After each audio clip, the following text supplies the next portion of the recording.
তোমাৰ ইউটিউবৰ নটিফিকেশ্যনটোৱে কিন্তু মোক নষ্টালজিক কৰি তুলিলে।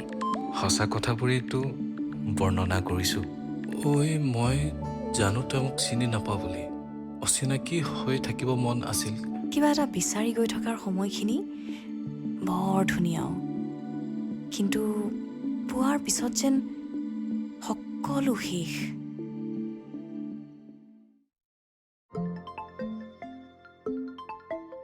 হেল্ল', কি হ'ল তোৰ? 2-3 মাহ খবৰেই নাই যে। তোক ফোন কৰি কৰি মই ভাগৰি গ'লোঁ। বৰ আচৰিত মানুহ দেই তই। মেছেজ দিলেও চিন নকৰ। সেইবোৰ বহুত কথা ফোনত ক'ব নোৱাৰি। ঐ শুন, তোক লগ কৰিবলৈ গৈ আছোঁ আজি। তই গুৱাহাটীতে আছনে? তই সঁচাকৈ কৈছনে? সঁচা মিছাৰ মাজতেইতো জীৱন আবদ্ধ। সঁচা বুলিয়ে ধৰি লচোন। মোৰ গাড়ী সন্ধিয়া 6:30 বজাত ডিব্ৰুগড়ৰ পৰা। আচ্ছা, তেন্তে তোক মই ৰাতিপুৱা খানাপাৰাৰ পৰা পিক আপ কৰিম, ঠিক আছে? ইমান ৰাতিপুৱা তই সাৰ পাবি জানো? আজি ৰাতি নুশু দে, হ'ব? তোৰ কবিতা লগা কথাবোৰ থচোন। কবিতা ভাল নোপোৱা ছোৱালীজনী। তোৰ কবিতাবোৰ আগতে শুনিলে মোৰ একোৱেই অনুভৱ নহৈছিল। মাথো শব্দৰ মায়াজাল বুলিহে ভাবিছিলোঁ। কিন্তু এতিয়া শুনিলে এনে লাগে যেন তোৰ কবিতাৰ মাজত বহুত কিবা কিবি লুকাই আছেও। কাৰোবাক হেৰুৱাৰ ভয়, শংকা, আৱেগ, সপোন, বহুত কিবা কিবি। হয়, এতিয়াই যদি সকলো কথা কওঁ, লগ পালেচোন পাতিবলৈ একো কথাই নাথাকিব। তোৰ লগত পাতিবলৈ বহুত কথা আছে। বাস্তৱে জীৱনটোক কেতিয়াবা অস্থিৰ কৰি তোলে। কথাবোৰ ক'বলৈ হৃদয়ংগম কৰিব পৰা মানুহেচোন বিচাৰি নাপাওঁ। তয়ো মোৰ দৰে মৰিচিকাৰ মাজত জীৱনৰ ৰং বিচাৰি ফুৰা মানুহ। মোৰ দৰে তয়ো কি বিচাৰি আছ হয়তো তই নিজেও নেজান। এতিয়া থওঁ দে। তই কান্দিছ যে? ক'ত কন্দা দেখিলি? চকু দুটাই চাগে ভৰ ল'ব পৰা নাইও চকু পানীৰ। ৰাতি মেছেজ কৰিম দে। শুনচোন, ৰাতিপুৱা সঁচাই আহিবিনে মোক নিবলৈ? আহিম।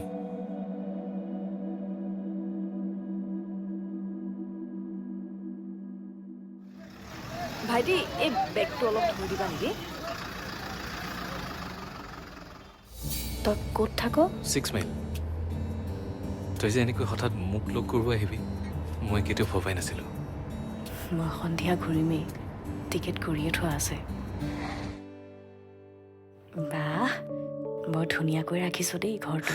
আচ্ছা, হয়তো ৱাছৰুম। তই ফ্ৰেছ হৈ ল'ব পাৰিবি, মই চাহ বনাওঁ। তই চাহ বনাব জানো? শিকিছোঁ আৰু। আচ্ছা, কি খাবি ক? গাখীৰ চাহ নে ফিকা? তোৰ ইচ্ছামতে বনা, যি হ'লেও হ'ব। অ'কে।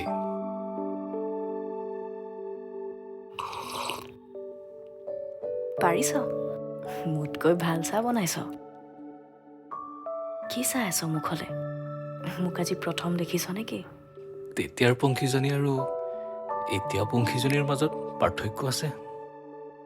পাৰ্থক্যটো থাকিবই। সময়ে গৰকি যোৱা অনুভৱবোৰে শিকাই থৈ যায় মানুহক সলনি হ'বলৈ। আৰু কচোন, বাকী কেনে চলিছে?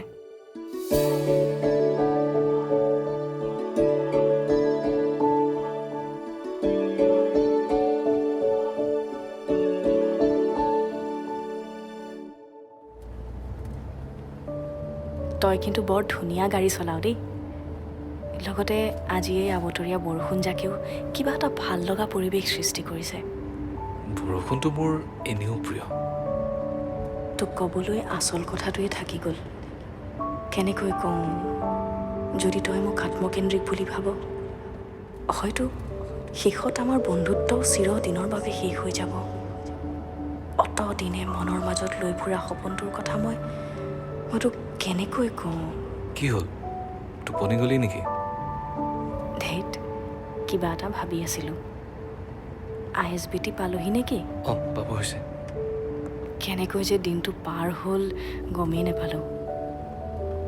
ভালকৈ থাকিবি। জীৱনৰ সিদ্ধান্তবোৰ সদায় অন্তৰৰ পৰা ল'বি, মনৰ পৰা নহয়। মনটোৱেতো আৱেগতে বহুত কিবা কিবি কয়। মনৰ পৰা লোৱা সিদ্ধান্ত কেতিয়াও বাস্তৱ নহয়। তই কথাবোৰ এনেকৈ কৈছ যেন চিৰদিনৰ বাবে তই মোক এৰি থৈ যাবি। তই ঠিকেই ধৰিছ। আমাৰ বন্ধুত্ব ইয়াতেই শেষ। অহা মাহত মোৰ বিয়া। মই জানিছিলোঁৱেই এনে এটা সিদ্ধান্ত লৈ যে তই আহিছ মোক লগ কৰিবলৈ। তই নক'লেও হ'ব, তোৰ অন্তৰ কথা মই কেতিয়াবাই পঢ়ি থৈছোঁ। তোকো মই কেনেকৈ কওঁ, অতদিনে যে মনৰ মাজত তোক যে মই কঢ়িয়াই লৈ ফুৰিছোঁ। বাহ, এনে এটা খবৰ দিবলৈ তই নিজে আহিছ। ফোনতো ক'ব পাৰিলেহেঁতেন, তেতিয়া হয়তো মোৰ ইমান দুখ নালাগিলহেঁতেন। পংখী, তোৰ বিয়ালৈ আৰু কিমান দিন বাকী? আজিৰ পৰা 10 দিন। 10 দিন, বহুত সময়। এটা কথা জাননে, অতীত কেতিয়াও পুৰণি নহয় পংখী। সোঁৱৰণি আৱৰণে অতীতক মাথো ঢাকি ৰখাহে হয়। কেতিয়াবা মনৰ আকাশত অতীত আকৌ জীপাল হয় ৰামধেনুৰ দৰে। জীৱনটোক আকৌ সপোন দেখুৱাই। আমি কথাবোৰ আকৌ নতুনকৈ ভাবিব নোৱাৰোঁনে? আকৌ ঘূৰি যাওঁ ব'ল না সেই স্কুলীয়া দিনলৈ, য'ত তোক এৰি মোৰ এটা দিনো পাৰ কৰিবলৈ কিমান কষ্ট হৈছিল। এয়া জানো সম্ভৱ? তইচোন কৈছ সিদ্ধান্ত সদায় অন্তৰৰ পৰা ল'ব লাগে, মনৰ পৰা নহয়। মইনো কেতিয়া ক'লো তোক মই হেৰাই যাম বুলি? তই অতদিনে কিয় কোৱা নাছিলি তোৰ মনৰ কথাখিনি? তইওতো কোৱা নাছিলি। আজি ধৰা দিলো দে তোৰ ওচৰত। ক'লৈ যাওঁ? তিনিচুকীয়ালৈ। এইটো ড্ৰেছত মই তোৰ ঘৰলৈ কেনেকৈ যাম? একো নাই, চব ৰেডি হৈ যাব। হেল্ল'? হেল্ল'? ঐ মানস, ঐ ক। তই যোৰহাটতে আছ? আছো কচোন। আচ্ছা, মই গৈ আছোঁ। এযোৰ ধুনীয়া কইনাৰ সাজ ৰেডি কৰি থওঁ। মই আৰু পংখী গৈ আছোঁ। পংখী? তই যে কৈ থাক সেই ছোৱালীজনী নহয় জানো? হয়। ক'ত বিচাৰি পালি? পালোঁ আৰু ক'ৰবাত।